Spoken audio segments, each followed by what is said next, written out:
Alert 6 starts now. Good Wednesday morning. It is great to have you with us early on First Alert 6 streaming. I'm Maren Hartley. And I'm Cerise Cole with meteorologist Jared Lansford, senior chief meteorologist Rusty Lord, and we are talking more mild weather December 17th. Is that right? I checked the calendar. Seemed like everybody was in a good mood yesterday. Of course. I know I was. Probably the weather. Hopefully we can do it all over again today. The temperatures look pretty similar, especially as we get into the afternoon. So let's talk about where we're going. Now it's got some high clouds moving in here. Temperatures are holding up right around 30 degrees, pretty calm conditions. So the air temperature and the dew point don't vary much. You see a little sheen on the road, and the road's trying to sweat a little bit with some extra moisture, just given where the temperatures are and the dew points being so high. So watch for that. I don't think it's going to be a huge issue, but it is something to pay attention to with temperatures below freezing. High clouds moving through right now. By 6 o'clock, you can see not a lot to worry about. And air temperature, wind chill, these are the very same number in many of the spots. So not a big windy morning, but the wind will pick up over the course of the day today. We're going to gust up near 25, 30 miles per hour as we go through the course of the afternoon. And those will persist into the evening. So pretty breezy out ahead of the wind shift that comes later on tomorrow. So let me talk about how today plays out. 9 o'clock, we're looking at low 30s. By noon, we're up near 50. Cooler to the northeast, warmer to the southwest. That'll be the story all day once again today. 3 o'clock temperature in the mid 50s. That's where we'll top out. Start to fall back from there. Clouds move in from the west this evening. But you can see we're still dry by 7, still dry by 10. And you'll notice where temperatures are going to be by 10 o'clock, mid 40s. So I don't think we have to worry about any icing, anything freezing up tonight. And why do I say that? Well, rain moves through tonight. After 10 o'clock through 2, all the way into the 4 or 5 o'clock hour, early on Thursday morning. But numbers still in the 40s, even behind this rain. So the warmest part of Thursday is going to be before the sun rises, unfortunately. By 7 o'clock or so, we'll fall back to the mid 30s and then continue to fall from there behind this. So an early high of 37 degrees. And then you can see by the end of the day, we fall off to the 20s. So temperatures will go backwards. Whatever you see for the forecast high for tomorrow, just remember that's in the morning hours. And we could get a few afternoon flurries as well. Biggest story Thursday will be the wind, and notice how it picks up and drives those temperatures backwards. By 10 o'clock, a lot of 40 to 50 mile per hour gusts. Look at York and Beatrice, and I think even farther west there, the gusts may get over 60 miles per hour. Probably more of a central Nebraska thing, but we'll keep an eye on it nonetheless. 40 to 50 mile per hour gusts into the afternoon. Those back off a little bit by 3, still kind of there by 6, but then should really fall off Thursday night into Friday, and then we'll get a chance to warm it up a little bit. Friday, Saturday, and Sunday, final shopping weekend before Christmas. You got some pretty good weather to get that done. Hope you don't mind crowds, because there'll be a lot of people at the stores out and about trying to get the last minute You're right. stuff. Oh, yes. Okay, let's talk about that Christmas lead up to Christmas forecast. I got no complaints, sir. Yeah. A lot of 40s, a lot of 50s. It looks great. It's all a matter of which days are going to be the warmest. 10-day shows all the great details. There's what I just showed you, but you can see all the way into next week. Low 50s, upper 40s. We got 53 right now on Christmas. There is one computer model that consistently tries to go into the 60s on Christmas Day.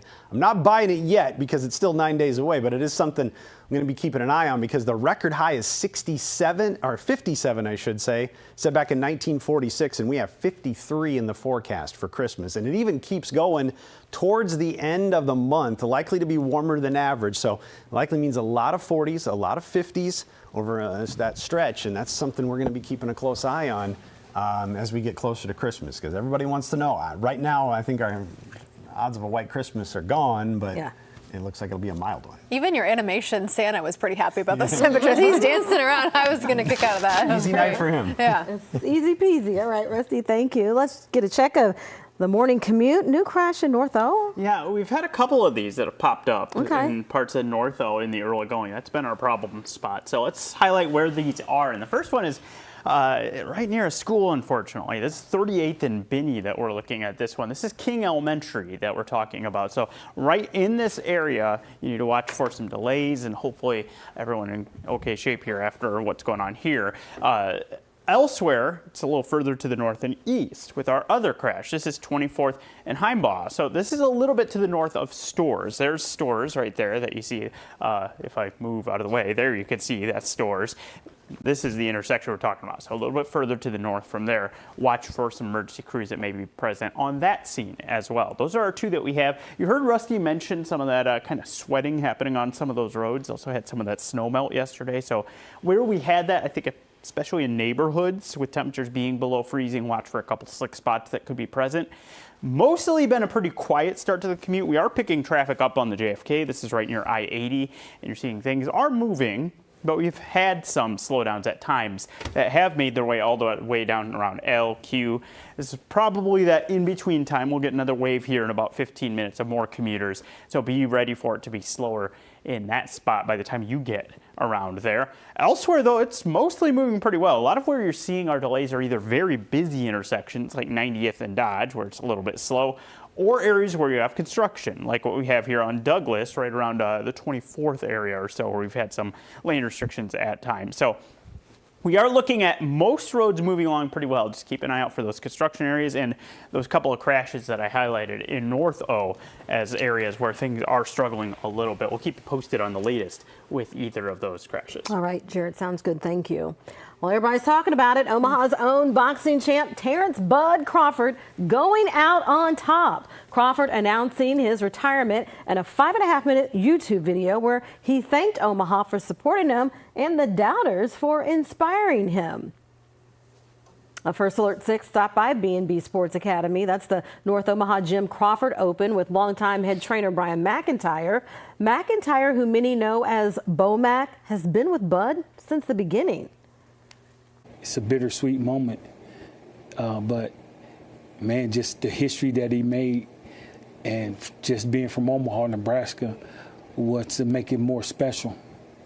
Well, Bo-Mac says he's grateful to be a part of the Team Crawford journey. He expects they will continue to stay in the gym and work to make some more world champs out of the B&B Sports Academy. Mayor John Ewing, who hosted a downtown parade celebrating Terrence Crawford this fall, said, quote, "Bud Crawford made boxing history while wearing his hometown name. Beyond his success in the ring, I've always appreciated Bud's love for Omaha, his service to youth, and the way he brought people together to share in his victories. As Bud said in his retirement video, history is never retired." Well, two crashes at the same intersection at nearly the same time, 2 days in a row. Douglas County deputies say a 74-year-old woman was hit at 186th and Q around 9 a.m. yesterday. Authorities say the woman is expected to survive. Now, given the time of day and where it was, investigators think that sun glare was a factor. Authorities are urging extra caution in situations like this.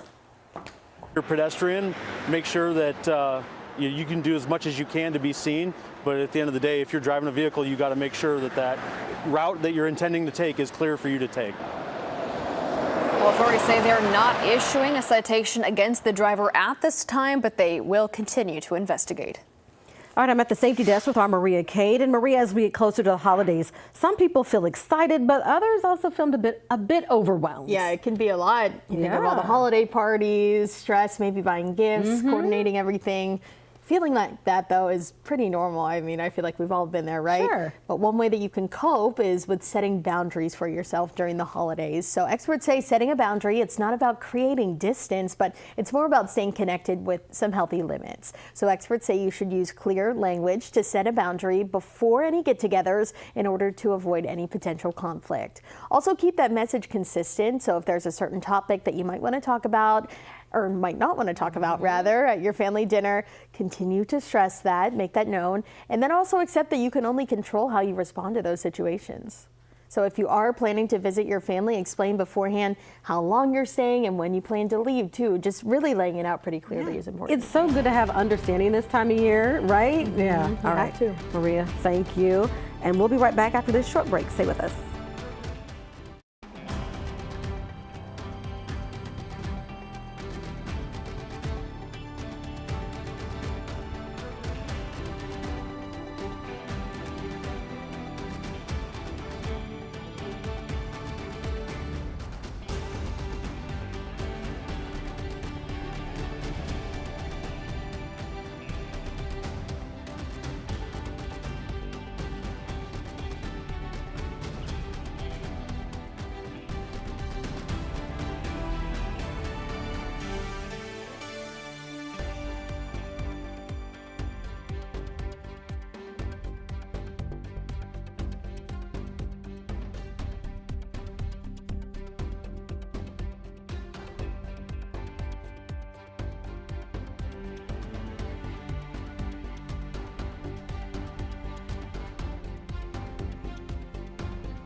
All right, welcome back. Time now 7:14 early on this Wednesday morning. Such a nice shot overlooking Midtown and the downtown area as the sun starts to come up on this Wednesday morning. A lot of good things to talk about in the forecast for today, and enjoy it because, well, Yeah. getting a little breezy. I think that's an understatement. A little bit of an understatement there, but yeah, today's the best day we're going to have for a little while, but still, we're not going to get a huge cold blast with anything that I'm about to talk about. Anything that does turn colder is pretty short-lived. So another day in the 50s today before some showers pretty late. That tops our weather headlines. Thursday, we get strong wind. Temperatures will crash into the afternoon, but it's a short window for cold. We should rebound pretty quickly this weekend and have a pretty good week next week on the way. So this morning, you still want to take the cold weather gear, heavy coat, warm hat. We're in the 20s right now in many spots, but not much wind. So the air temperature and the wind chill, they're pretty much the same number. 50s for a high again today, 54, 55 degrees. And then notice we don't cool off all that much tonight. So whatever's on the thermometer in that midnight to 1 o'clock hour, probably going to be the high for tomorrow because you can see we're already falling off by 7 a.m. We lose 10 degrees. And then whatever the temperature is when you wake up tomorrow morning, that will likely be your high temperature for the day. Everything will back off over the course of the day on Thursday, thanks in part to the wind I'm about to show you here. High clouds moving through right now. Should get some breaks in those. Rain chances for the next 24-hour show. 10 o'clock to about 4 a.m., 10 p.m. to 4 a.m. An overnight round of rain, but I showed you the temperatures. Even by 7 a.m. tomorrow morning, they're still above 32. So we don't have to worry about any of this icing up. Then behind that rain, the wind will kick in. Look at where the gusts go by 7 o'clock. Strong gusts to the west, and I think right now the strongest wind gusts, notice how they pick up quite a bit here through central parts of Nebraska down into Kansas. You got some 50 to 60 mile per hour gusts. We're talking more 40 to 50. I would think in the metro and most of our viewing area. Still pretty strong, but not quite as damaging as the last round was when you had some gusts up over 60. The good news is by 7 o'clock, those are starting to subside. Should have a pretty quiet night. And then the south wind picks up on Friday, and that should return the warmth very quickly during the course of the day. 42 Friday, 45 on Saturday, and 43 on Sunday. And really no good chances of precipitation after we get that rain through here during the overnight hours tonight. Okay, so we've talked about it. You've made it clear we will not be having a white Christmas. So who is? Where will we have to go to see a white Christmas? You do have to travel a little bit to get some snow on the ground, at least fresh snow anyway. You can see for our forecast a lot of 40s and 50s. I just don't see any potential for any snow to stick around as of now into Christmas Day. We have 53 for the high on Christmas. So let's look at snowfall potential, couple different models. As you'd expect, you got to go north. We'll run this all the way through Christmas morning, and you can see northern Minnesota, Wisconsin, Michigan, up into North Dakota, or you got to go into the mountains. Have a mountain Christmas if you want the snow there. Same story with a different model. Most of the snow staying to the north. So we're going to stay on the mild side of things and probably going to stay fairly dry until we get to the very tail end of the month, I would expect. But drier than average is going to win out. Doesn't mean we won't get any snow, but overall, I think compared to where we should be, less moisture. You know, we had the snow, a couple rounds of it. I think 7/10 of an inch of snow is officially all we've had in December so far. So it hasn't been a ton. That big snow we did get was in late November. Yeah. Remember? Yeah. Okay. Let's get an update now about traffic as the morning rush hour is starting to pick up. Jarrett, you have a first alert to crashes. Yeah, let's update on what we're seeing. This first one, 24th and Heimbaugh. This is a little north of Stores, what we're seeing with that one. So watch for emergency crews that may be working that scene. You can see 24th appears to be moving in okay shape, but you do want to use some caution as you approach that. Our other crash clarification here, this 38th and Vinton is where we have this one. And you can see the delays that are showing up with this as you're making your way along Vinton. So watch for that as you head through that stretch there. Again, that's 38th and Vinton with that crash. Elsewhere, we've been moving along in decent shape here, and you can see a little slow in the northbound JFK. Told you there'd be another wave of commuters that had their way toward I-80, and now we're starting to check up a little in that area. Elsewhere, what we've been seeing is most spots moving along pretty well. This is an interesting little slowdown that's just shown up here, though. This is on Dodge as you're heading westbound right around the Dundee area. We've got some delays that are showing up. So watch for that as you're making your way westbound through that area. And then we are starting to get our normal delays that show up on eastbound Dodge as you get about 144th or so. We have a little sunshine breaking through the clouds. It's going to be something to watch here over the next couple of hours if we start to have some sun glare issues. Spots that normally see that take place are that area on Dodge. I-80 right around 84th back to the 680 interchange, and then what you're already seeing on 370 is as you're approaching the I-80 area heading eastbound. So those three are going to be ones that I watch for any kind of sun glare issues. If we're going to have that be an issue, those will be spots where we probably have slowdowns take place. So keep an eye out for that. Watch that spot on Dodge right around Dundee that has the fresh delays, and otherwise we'll keep you posted on the latest with those crashes as well. All right. Thank you, Jared. Remember to grab those sunglasses as you're on your way out. Well, happening today, President Trump is set to travel to Delaware. He'll be attending the dignified transfer of the 2 Iowa National Guard members who were killed in Syria. Authorities say that 25-year-old Sergeant Edgar Brian Torres Tovar of Des Moines and 29-year-old Sergeant Nate Howard of Marshalltown were killed in an attack on Saturday. 3 other members of the Iowa National Guard were hurt. One of them has already returned back to duty. Governor Kim Reynolds ordered flags to fly House staff statewide in Iowa in honor of the fallen guardsmen. Happening today, Governor Jim Pillen and Dr. Mehmet Oz will announce Nebraska as the first state to pursue a Medicaid work requirement. The announcement is expected to give a timeline of when that requirement will begin. It's set to happen at 9 o'clock this morning. We'll have much more coverage on air and online throughout the day on this, and we'll be right back.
Well, nearly 70 years of marriage, that is the milestone worth celebrating. Oh, for sure. Well, for one Ohio couple, their anniversary day went nothing like they planned. 89-year-old Jerry Guest and his wife Carol are celebrating their 60th wedding anniversary. But instead of being with family and friends, Jerry was admitted to the hospital. A music therapist walked through the door to perform a song, taking requests from the couple. She didn't know their favorite, "Have I Told You Lately That I Love You?" But 2 hours later, she came back with the piece perfected. There was a moment where they were holding hands, just looking at each other, and he had just a couple tears fall down out of his eyes. How beautiful. So sometimes the most powerful medicine doesn't come from a doctor. Music is healing. Yes. Yeah. Well, Well, if you're anything like Buddy the Elf, where's syrup? Today is your day to shine. That's because it is National Maple Syrup Day. The maple syrup is made from the xylem sap of various maple trees. Indigenous people of North America first collected, processed, and then used maple syrup. European settlers later were drawn to it and gradually refined production methods. A fun fact for you, I think a lot of people know this, Vermont is the largest producer of maple syrup in the United States. By the way, if you didn't know, the reference from Elf is that he loves syrup. He loves anything sugary. Yeah. Puts it on spaghetti. Puts it on spaghetti, put it in his coffee. On everything. Yes. One of the 4 major food groups. Guys like syrup? Oh, yeah, of course. I know. On pancakes, not really on my pasta. No.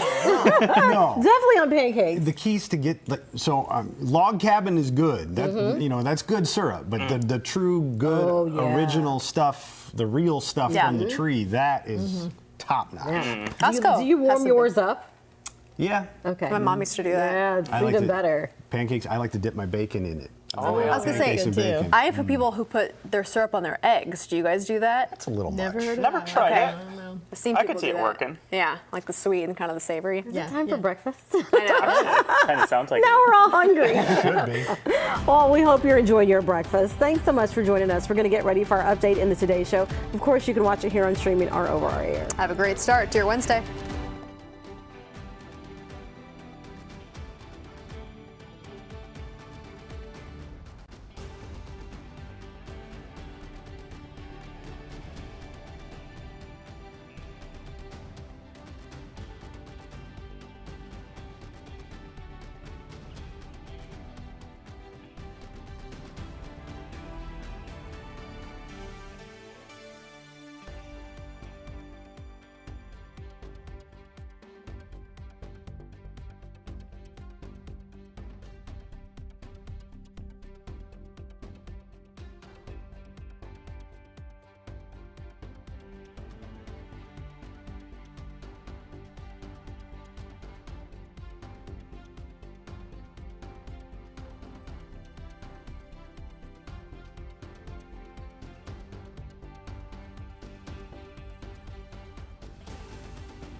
Live from WOWT, First Alert 6 starts now.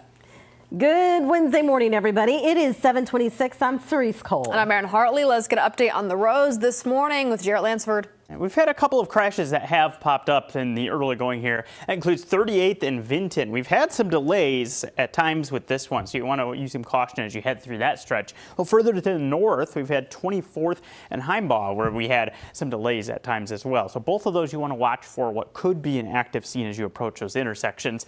Elsewhere, it's just delays that have started to build. We're seeing that in a couple of spots on the northbound JFK right near I-80, and then a little further south as you get onto the Gilmore Bridge, flaring up with some delays there as well. Dodge heading eastbound. Problem spot usually right around 168th. It is again this morning as well. Rusty.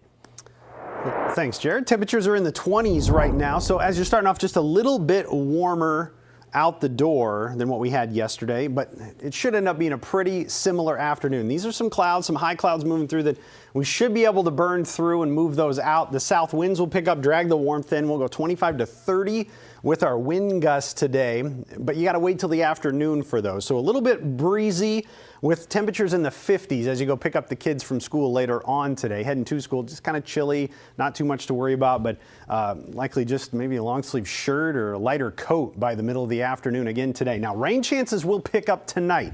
Watch the 10 p.m. to about 4 a.m. window. While you're sleeping, some showers move through, but temperatures stay in the 40s. You don't have to worry about any of this icing up. And then tomorrow, it's all about the very strong northwest wind. Aaron? Well, three-time undisputed champ and Omaha icon Terrence "Bud" Crawford has announced he is retiring from boxing. Crawford ended his career with 20 straight title fights over an 11-year period. He retires with a 42-0 record with 31 knockouts. End of an era for sure. It is 7:28. We're back with another update for you in about 25 minutes. We'll see you then.